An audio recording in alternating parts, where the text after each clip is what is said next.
আসসালামু আলাইকুম ওয়া রাহমাতুল্লাহ। হ্যাঁ, আপনারা সবাই কেমন আছেন? আমরা আলহামদুলিল্লাহ ভালো আছি। আমাদের হানি ব্লগ ইউটিউব চ্যানেল ও হানি ব্লগ ফেসবুকে স্বাগত জানাচ্ছি। আশা করি আপনারা সবাই ভালো আছেন। আমরাও আলহামদুলিল্লাহ ভালো আছি। যাই হোক, আপনারা দেখতে পাচ্ছেন আজকে আমরা কিন্তু দুধ গরম করছি। অর্থাৎ দুধ কিসের জন্য গরম করছি জানেন? আমরা হচ্ছে আজকে কিসের জন্য? আজকে আমরা বাসায় দই বানাবো, তাই না?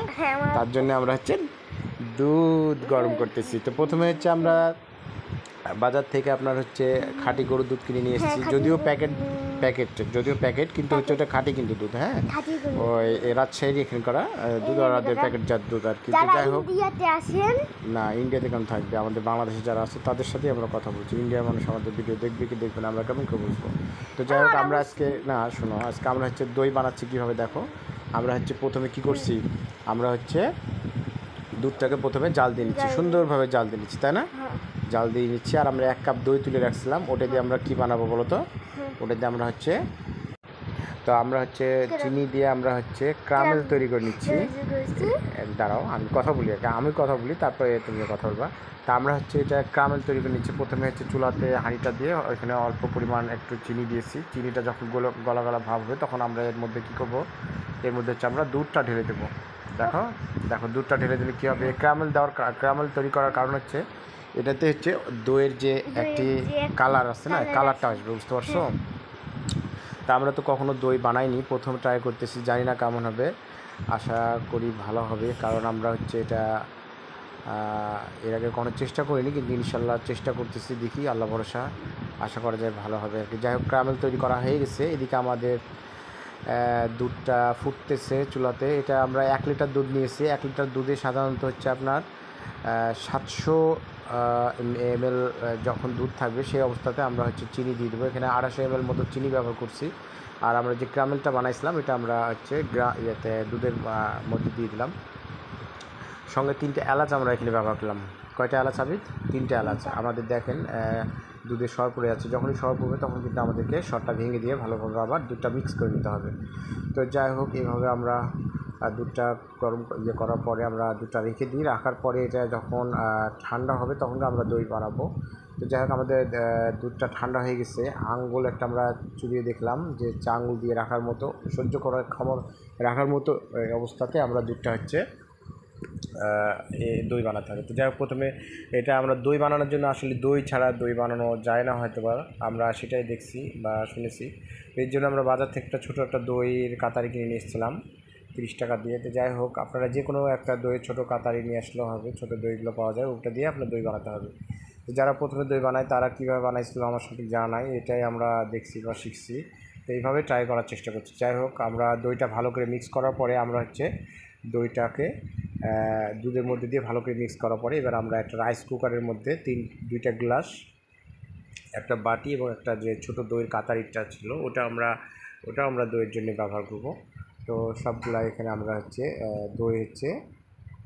দুধগুলো হচ্ছে আমরা গ্লাসে দিয়ে দিচ্ছি। সঙ্গে হচ্ছে আমরা যে বাটিটা আছে, মাটির পাত্রটা আমরা এখানে ব্যবহার করতেছি, কারণ এটা তো আমাদের দই হয়ে যাবে।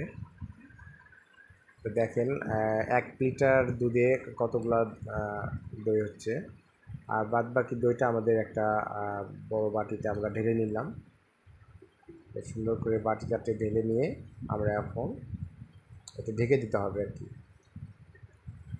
তো দই বানানো রেসিপি একদম সহজ, আপনারা বাসায় ট্রাই করে দেখতে পারেন। এবং এই দই খেতে কেমন হবে কালকে, মানে এটা কমপক্ষে হচ্ছে এটা এখন ঢেকে দিয়ে আমরা হচ্ছে দইটা হচ্ছে কমপক্ষে হচ্ছে 6 ঘন্টা ভালোভাবে রেখে দিতে হবে। তা আমরা হচ্ছে রাইস কুকারের মধ্যে ওই দইটাকে সুন্দর করে ঢেকে দিলাম। আর ঢেকে দেওয়ার পরেও এটাকে আপনার হচ্ছে কোনো চাদর অথবা কোনো কম্বল অথবা কোনো কিছু দিয়ে ভালোভাবে গোটা রাইস কুকারটাকে ঢেকে রাখতে হবে, বা দই যেটাতে করে রাখবে। তা আমরা যাই হোক, আমাদের কম্বল দিয়ে আমরা দইটা ঢেকে রাখছি, ঢেকে দিলাম। আমরা দইটা কালকে সন্ধ্যায় বানাইছি। আজকে শুক্রবার, আজকে আমরা খাবো, কালকে শুক্রবার, কালকে আমরা খাবো দইটা। তো দেখেন, আজকে শুক্রবার সকালবেলা আমরা কিন্তু ঘুম থেকে উঠে প্রথমে আমরা ওই ঘরে গেছি, যাওয়ার পরে দেখতেছি দইটা হয়েছে কি না। তো যাই হোক আলহামদুলিল্লাহ, দেখে মনে হচ্ছে দইটা আমাদের হয়ে গেছে। কি মনে হচ্ছে আবি, দই হয়েছে না হয় নাই? হয়ে গেছে, মনে হচ্ছে হয়ে গেছে, তাই না? মাশাআল্লাহ, দেখে তো অনেক সুন্দর লাগছে। এই দইটা আসলে একটা লাল দই পাওয়া যায় বাজারে, একটা সাদা দই পাওয়া যায়। আমরা হয়তো লাল দই কোথায় পাওয়া যায়? লাল দই বাজারে পাওয়া যায়, একটা লাল দই একটা সাদা দই। দইটা এটা আমাদের সাদা দইয়ের মতোই হয়েছে আর কি। আমার সাদা দই ভালো লাগে, লাল ভালো লাগে না। হ্যাঁ, আমাকেও সাদা দইটাই ভালো লাগে। যাই হোক, আমাদের দইয়ের কালারটা যদিও ক্যামেরার কারণে হয়তো বুঝতে পারা যাচ্ছে না, কিন্তু দেখো উপরে সরো পড়ছে, অনেক সুন্দর হয়েছে। তবে দইটা সাধারণত হয়ে যাওয়ার পরে আমরা কিছুক্ষণ মিষ্টি জিনিস পছন্দ করি, মা বেটা বাপ বেটা। হ্যাঁ, তোমার আম্মু মিষ্টি পছন্দ করে। তো যাই হোক, এই দইটা সকালবেলা যখন আমরা বের করলাম, বের করার পরে আমরা ঘন্টাখানেকের জন্য অবশ্যই দইটা ফ্রিজে রেখে দেবেন। অন্যরা কী করে আমরা জানি না, তবে এটা সাধারণত ফ্রিজে রাখতে হয়। আমরা হচ্ছে ঘন্টাখানেকের জন্য ফ্রিজে ফ্রিজে রাখার পরে ফ্রিজ থেকে বের করে এখন আবার ট্রাই করতেছে, দেখা যাক পড়বে না। দাঁড়া দাঁড়া, এই দই হয়ে গেছে, একদম দই হয়ে গেছে, কোনো দই পড়ার সুযোগ নাই। এবং দাঁড়া দাঁড়া দাঁড়া আপু, দাঁড়া দাঁড়া, এই দইটা নাও, খেয়ে দেখো আপু, তুলো চামচটা তুলো।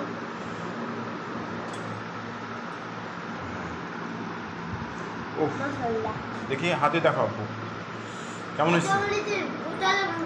হ্যাঁ, কি হয়েছে? তুমি খাও, তুমি খাও, তুমি খাও, তুমি খাও।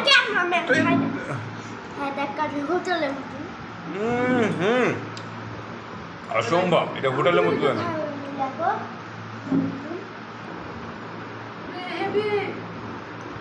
কেমন লাগছে আপু আমাদের এই দই রেসিপি? থ্যাংক ইউ, অসংখ্য ধন্যবাদ। তো আমাদের দইটা কেমন হয়েছে অবশ্যই কমেন্টে জানাবেন, আর আমাদের হানি ব্লগ ইউটিউব চ্যানেলে সাবস্ক্রাইব করে রাখবেন এবং হানি ব্লগ ফেসবুক পেজে ফলো দিয়ে রাখবেন। এই বলে আজকের মতো ভিডিওটা শেষ করতেছি। আল্লাহ হাফেজ, আসসালামু আলাইকুম ওয়া রাহমাতুল্লাহ। সালাম দাও। আসসালামু আলাইকুম রহমতুল্লাহ বারাকাতুহু।